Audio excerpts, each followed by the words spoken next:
to Marda Loop Shopping Mall. It's a giant shopping mall in space. I'm Ben, by the way. I'm Paul. Hi, Paul. I'm one of the writers on the game. And I am one of the everythings on this game. Creative director. There you go. That's what I did. Go. Yeah. The buck stops with you. And that's terrifying. So this is Times of Galaxy. This is cycle 3. We just started a mission at the mall, toy launch. There is a toy that is being launched at this mall. And when we showed this game before, we kind of did general playthroughs. This one's going to be a little different because Paul and I are former and current journalists. Sure, yeah. You still do journalism? Yeah, I have an interview to do on Tuesday. Oh, Tuesday. Yeah. With who? A person. Oh. Person I'm interviewing. That's nefarious. It's yeah. Anyway, I gotta write a story for a person. Oh, for a paper. You gotta talk to a person about a person. Yeah. Okay, for a paper. It's off the record. Gotcha. Okay, so we made a video game about journalism, and one of the central mechanics of it is our build a story. Now, right now we only have the default options. Everything else is locked. But this was us gamifying the act of gathering and reporting on news and news adjacent stuff, right? Totally. Where did that come from, man? Why did you want to, like, not specifically, why do this? I'm glad you asked, Paul. But tell me a bit about that idea of how to gamify journalism and how you thought the best way of doing that would be. I thought that trying to simplify it as much as possible without making it too simple was the best way to go. Who were you interviewing? Talk to these two. These two? Yeah. So what I did was I started with the inverted pyramid, which is, you know, this concept that dates back to, why don't you play well? Like, I talk too much with my hands. Sure. Get some good quotes, get some good stuff from these two kids. Well, I guess, are they brothers? They're siblings. Siblings. Yes. I should know that.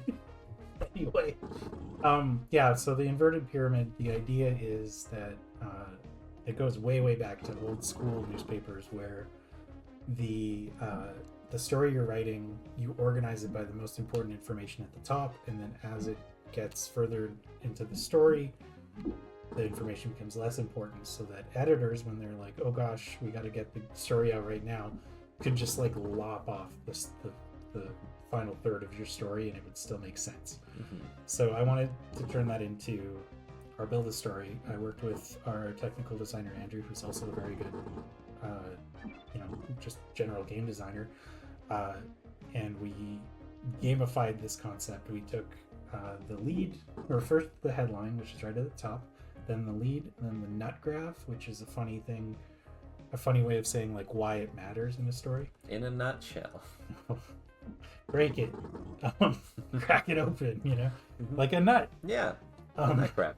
Yeah, crack that story wide open. Mamma mia. This is what it's about. So yeah, what we and so this nut graph, and then you get to the quote. It's like a key quote, most important quote, and then a piece of color.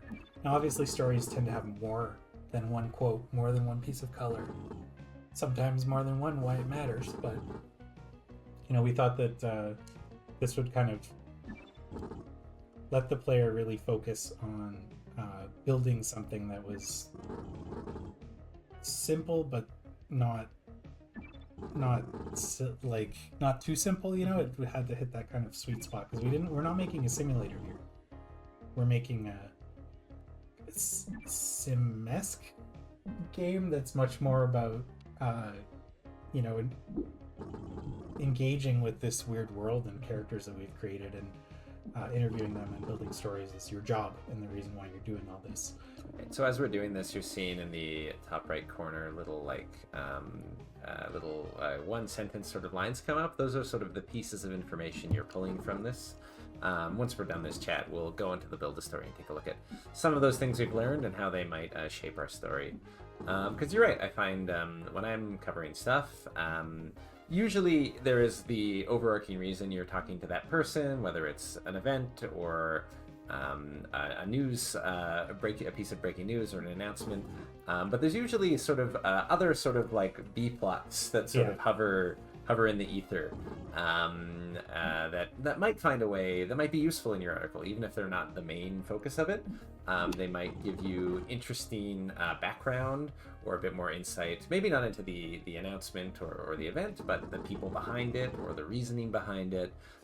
Stuff that I always found really, what I always ended up sort of focusing on, I always find like that's the most interesting thing to me when I'm writing, is looking at some of those sort of B plot details and finding the way to sort of weave them in with whatever I'm going to cover. I found an old editor used to tell me like you can find out the dates and the times and the plot of a thing with a quick Google, but if you're having a chat with someone, that's like more, there's information that only you are going to be able to get in that moment. And so that's the sort of most interesting part of news gathering in a lot of ways. And that's a really nice thing to get to play with and tinker with, as we will in this.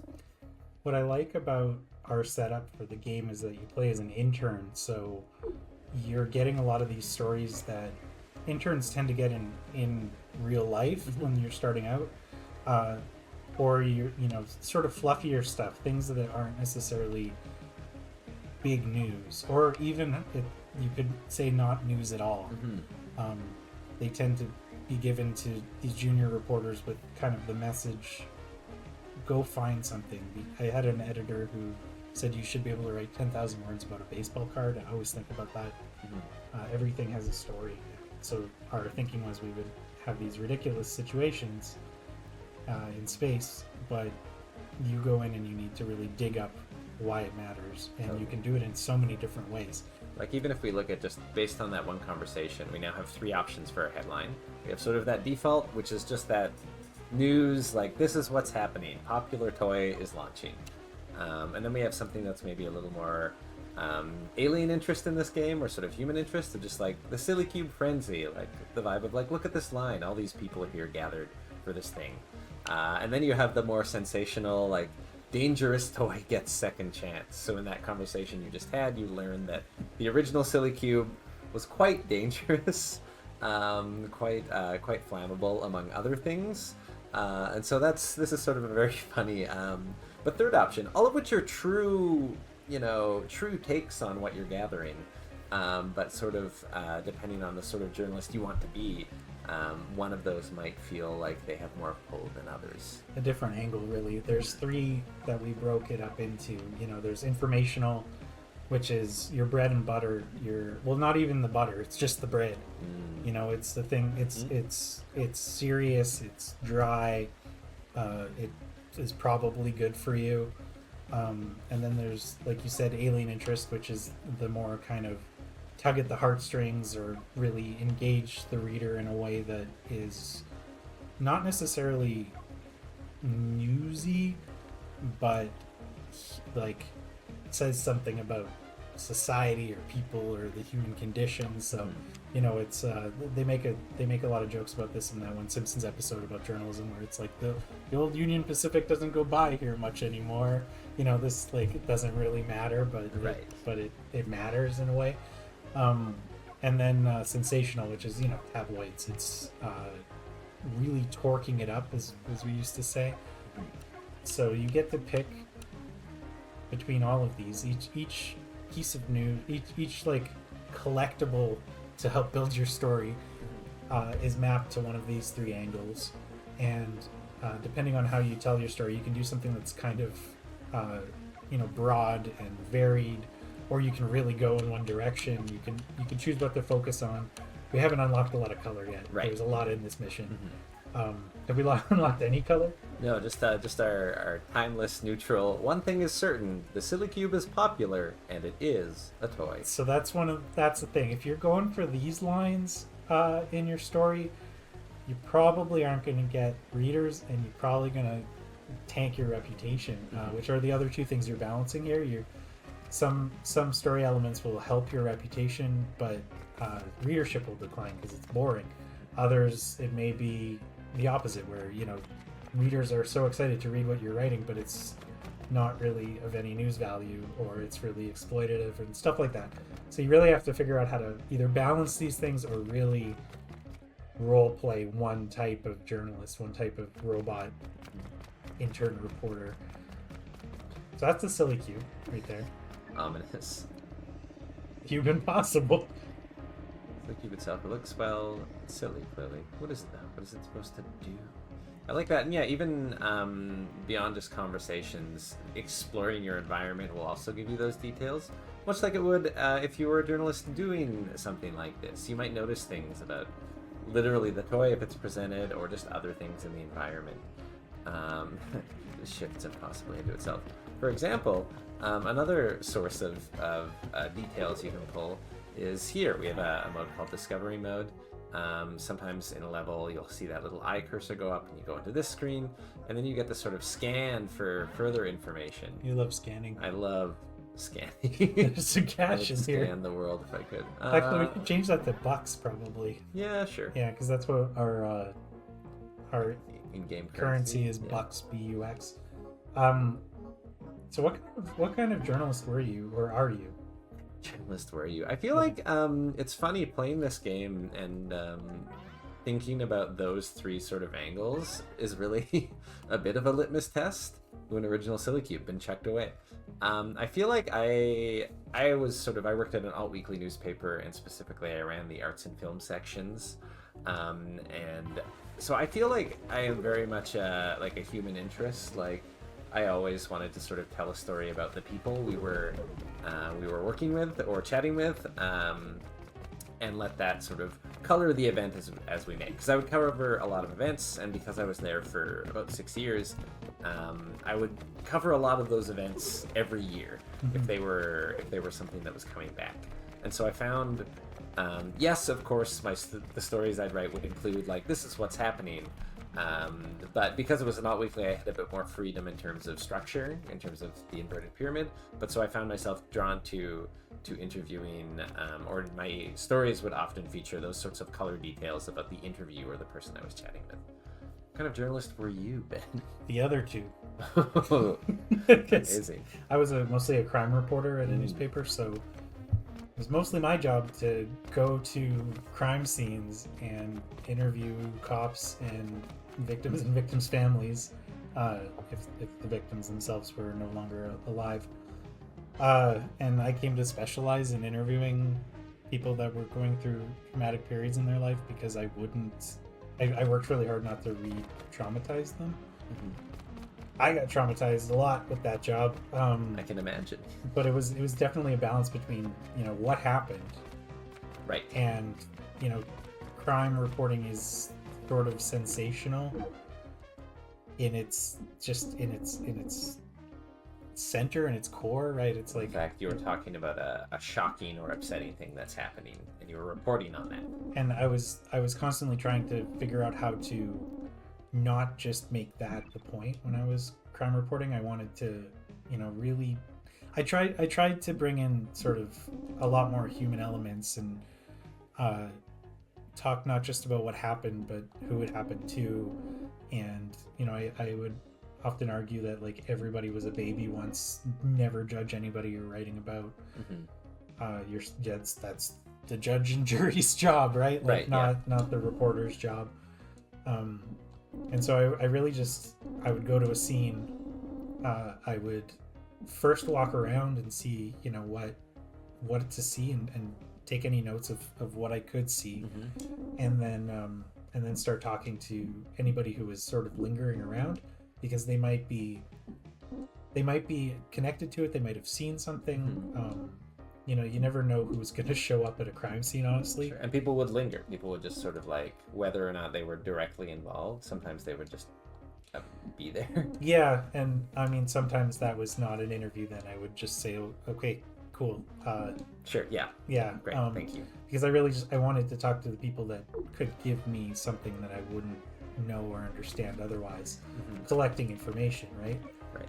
So, yeah, I was often trying to make my stories as informational as possible. Right. But fighting against the whole, like, old man gets stabbed in parking lot Right.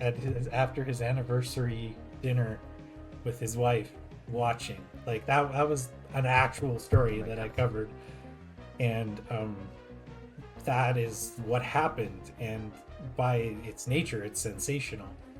We don't have any of those stories. No, nothing that intense. You're not going to interview a space widow, but it's it's kind of partly why I got into making video games, because it really took a toll, that kind of writing. Sure. So just as an exercise, let's you want to talk about death? I do.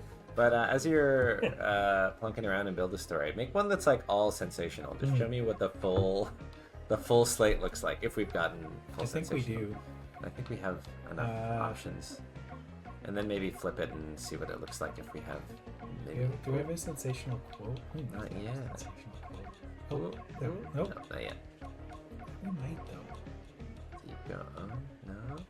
Never too old. Nope. No sensational quotes yet. Never too old's kind of a nice quote. Sure, that's nice. And do we have any sensational? Person not wanted. Nope. We don't have any sensationals for but even a 3 dangerous part 2, hottest toy, silly but dangerous. So this story's headline would be "Dangerous Toy Gets Second Chance." The lead, which is weirdly spelled that way in journalism, and I've never known, like, looked up why. I just, in journalism school, they're like, this is how you spell it. This is how you spell it. Right? Weird. Lunar Fun's Silly Cube 2 is the hottest toy this cycle, perhaps in more ways than one, because it's dangerous. The original Silly Cube was allegedly dangerous. It caused fires and could be customized to create, among other things, a toaster oven. Sick. You're never too old to have fun. Said a brick wall, an auger waiting in line with his little sister Skelvar. Got a lot of fun names in this, especially with this thing. There's so much to do with it. So, like, I actually would not pick this quote writing this story, because clearly these other 3 are focusing on the danger and the fire. Right. So I would see if I could collect or otherwise find a quote that meets that theme a little bit. Mm-hmm. This one. Lunar Fun toys always have great stuff in them, said Oric Brickwell, who also bought the original cube. We used ours to make a toaster oven. Right. See, this one kind of, it flows better from... Right. Although I do love the whiplash possible in this game of really, as I'm writing stories, be like, all right, get him with a sensational lead to bring him in, and then pure information for that nut graph. Key quote, we'll see, probably alien interest, and then color, dealer's choice. We got to get more quotes. That's the problem. We don't have enough to work with. But that's like, that's where this starts to be a sim, I think, because that is a problem that you face when you're starting to gather news, like information to write an article, right? Because you're given so much and you only have so much space, so you have to decide what's important. You have to decide how to like deliver it, what tone, all of that stuff. And it can be frustrating because you get a lot of information, but you only get like 300 words to write, so potentially. So you really have to pick and choose and prioritize. And even when people would say like, oh, there's a way to be unbiased in news gathering and journalism, like you're still making these choices, and you're constantly thinking about your audience and also what you've seen and what you know. And what you can do in the time frame you have. Like, you were working for a daily paper. I was working for a weekly paper, so typically I had a bit more leeway in how, okay, I have this chat, I can ruminate on it, I can maybe follow up if there's time or if I still have that access. Whereas I think you were a bit more like, you go to the scene, you chat with the people, maybe you have follow-ups from that, but also you probably had a dedeline that day to get a story in. Sometimes I'd have to do like 2 or 3. And and so like fact-checking is so important in any story you're working on. In some of these stories, you can actually know something isn't true and still put it in, and that hurts your reputation, but can really help your readership. Right, in the game, yeah. In the game. Yeah. I didn't make up anything in real life. Wow.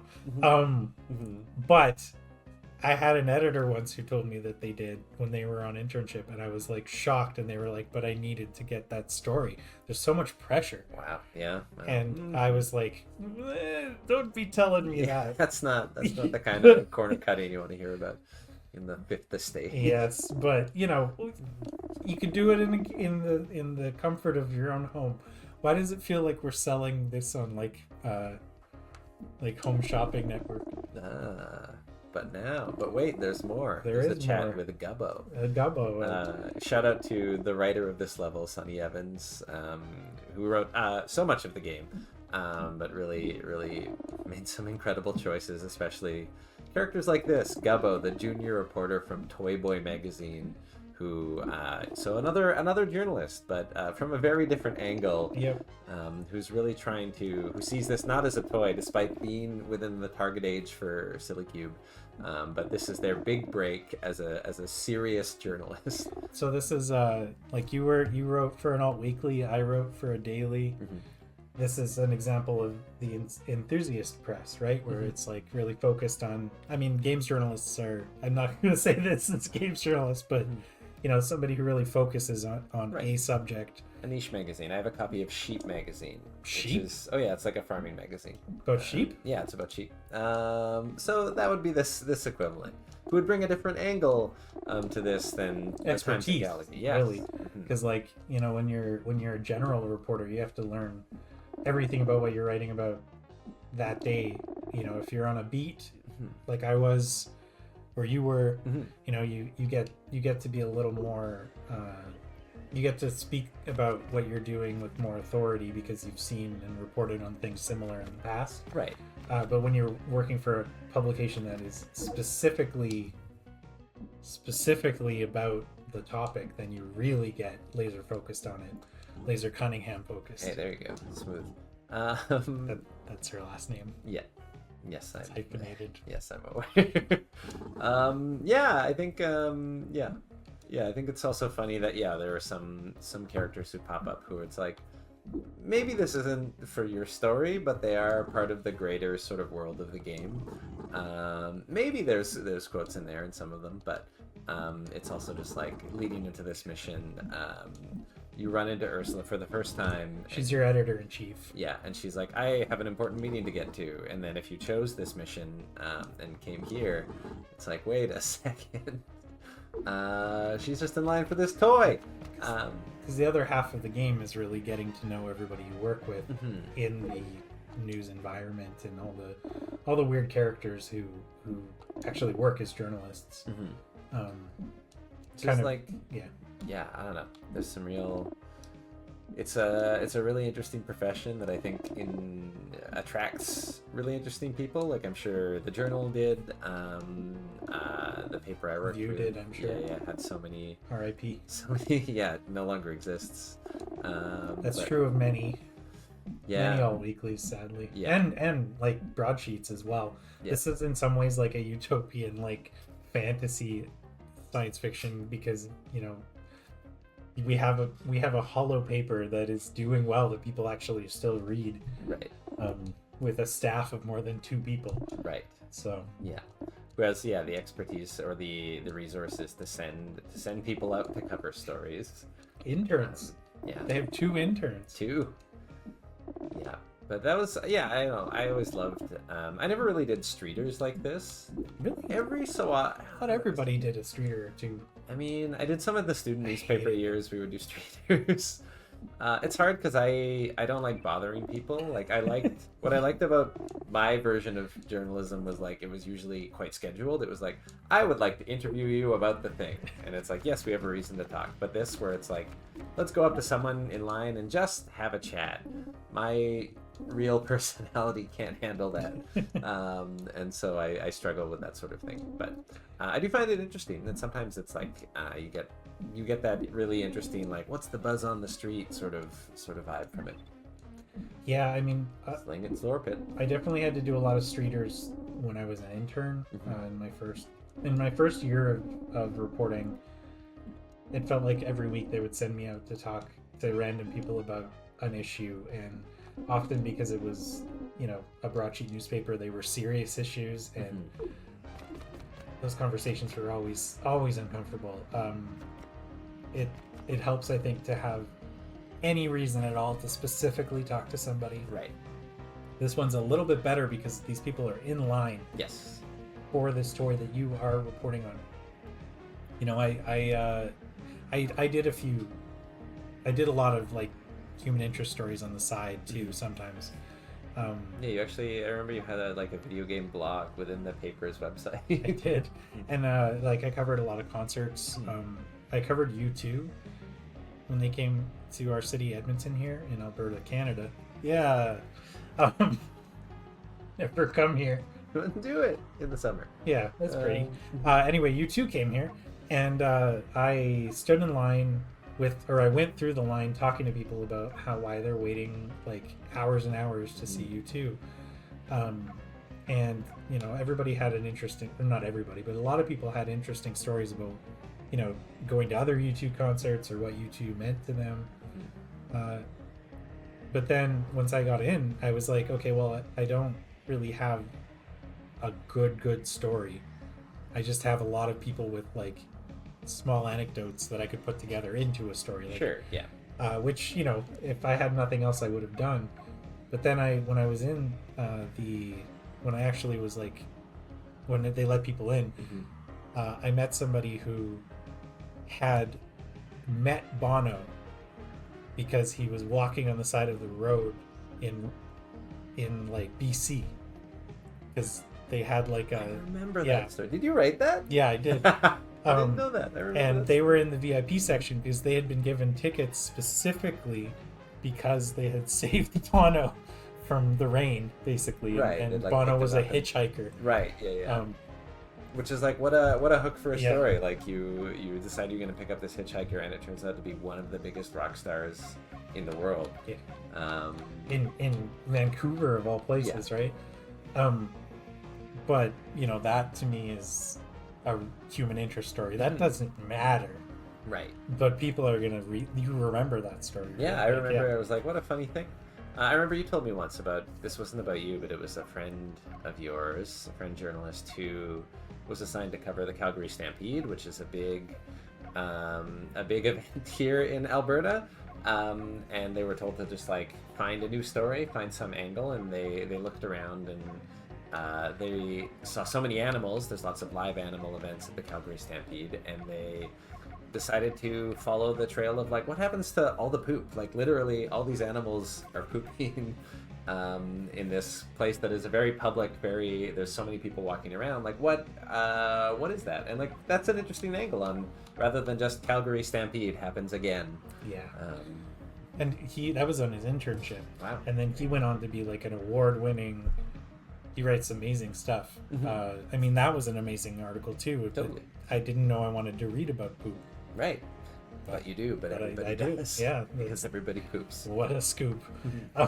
Nailed it. But yeah, so once you pick your story, which I'm going to try to file something that's informational and alien interests. Okay. Or what are we doing here? What should we do? I have found while I play this game, I do try and do a mix. I don't need to hit everything, but I do try and hit a little bit of everything. Because there's sort of there's truth in all three of those angles. But it's about sort of honing them into like the version of the story that I think is the most accurate or most representative of the event.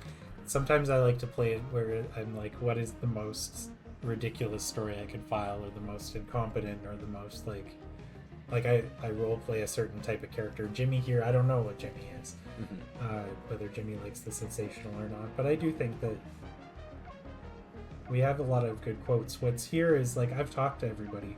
We're still missing some things because you can't really unlock everything, every option for a story in every playthrough, because based on the choices you make, the questions you ask, they may say some things to you versus other things, and you only have so much time to talk to everybody, which is pretty true to life. So if we file something that is pretty sensational here, I do appreciate it being referred to as a toy that defies all physics. I agree. I do like the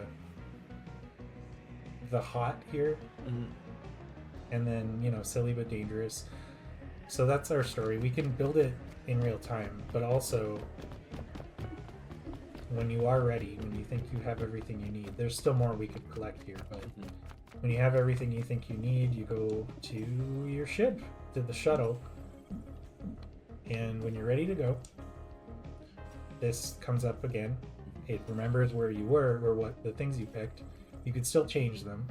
You can still go back, but, you know, this is sort of the point of mostly not returning. Right. Do you want to hit the tutorial for a sec? I just want to Yeah. see the screen again. Right. So there's like within the game, you can always access again a bit of a breakdown of like what these mean, what the different angles are, what they look like, and again some of how your story will be rated. Thoroughness. So again, have you talked to everyone? Have you explored the area? Have you looked around and interacted with everything you can?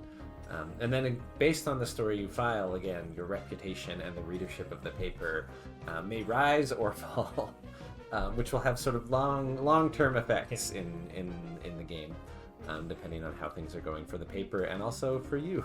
You have an internship to, you know, what happens after Parlay that. Are you into gonna employment? or you're a robot? They'll just scrap you. Right. So I don't know. Turn you into boots. So let's submit.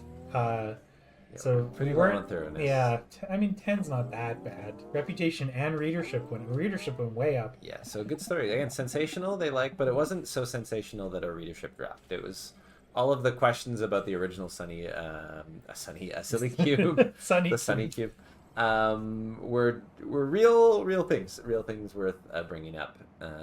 But here we are, and now we're back on the scanner, the ship. Yep, for a new cycle, cycle 4. So you've recharged in your charging station because you're essentially a phone. Beep beep. And it's time for you to start your new shift. You can talk to Ed if you want over here. Go look at the game. Oh, What's game? the day's game? Sorry, Ed. Running by, people sleep in those. Oh, it's de-risk. De-risk, we love it.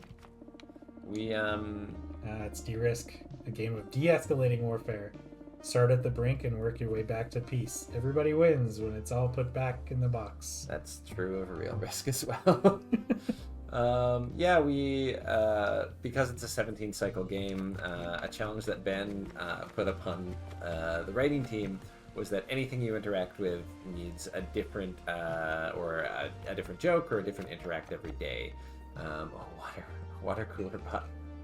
There you are.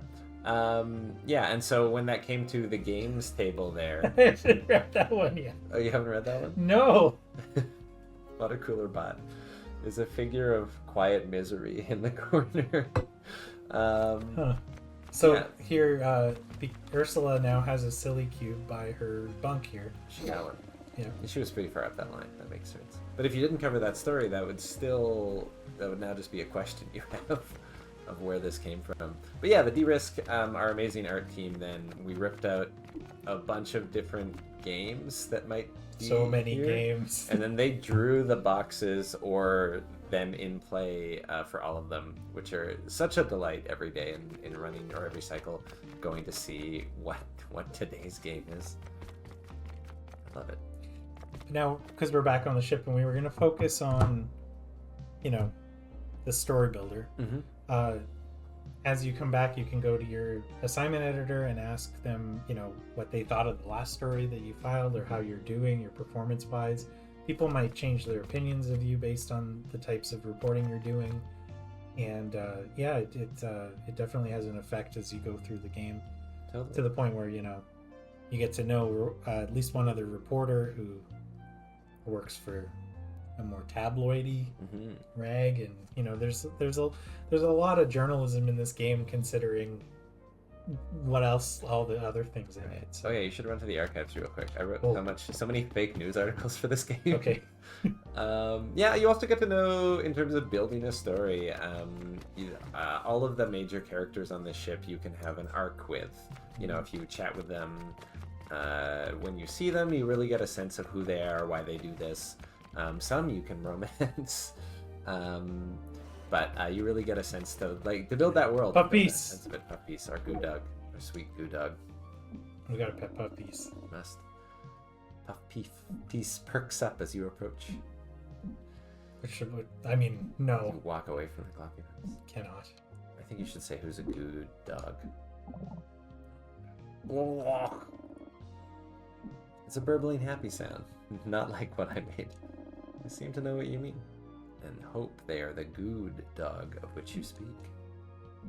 Yeah, Ben. Yeah, puppies eagerly accepts your company, pets. They feel warm and slick like a damp bar of soap. Puppies lets out a burbly, contented sound. You both are better for having had this interaction. Big puff. Yeah, there's this, the archive terminal, which features, so you can see what your other reporters are reporting on and read their stories. Yeah, this is the story about you. Yeah. Yeah, this is the story that we didn't pick this cycle. Yeah. And it's written by The other intern. Yeah, who insists on the byline special to the Times and Galaxy. Wow. Yeah, but It's not very good. Yar is not a very good writer, and it's on purpose. But we wanted Yar not to be like an incompetent writer, but the kind of writer who just tries a little too hard. yeah, their voice is a bit pronounced for what they're doing. Yeah, but yeah. So there's a way to check on sort of how the stories you didn't choose were covered, and also see some of the other stories, and also through that sort of building a sense of the world with a very silly sequence of stories that again are sort of grouped by their focus. You can read the more alien interest, you can read sensational, you can read other news, and they're all written by people that you work with and you can interact with, like Billy, who you wrote, a really eager young sports writer who happens to be a lizard. Yeah. Another dog is covering most of your sports. Yeah, there is a masthead. People cover. This is That's my favorite story. Yeah, this is a story about the beloved CEO of a snack company passing away. But that does fit into the business world again. If we're going to talk about what they do, and so that would go to Sherwin, one of the more business-oriented reporter on the ship. And it's Horkins Beesies, which is a little bit of a nod to Hawkins Cheesies here in Canada. Shut up. We love them. They really are. So yeah, that's our journalism game. Specifically the journalism in the journalism game. Yeah, totally. Thanks for checking it out and watching the stream. Wishlist Times and Galaxy. It's going to be on consoles too. Gonna be on consoles, yep. Soon. Mysteriously soon. Oh god, I have so much work to do. Yes, we must. But thanks for doing it. Thanks for checking it out. Bye.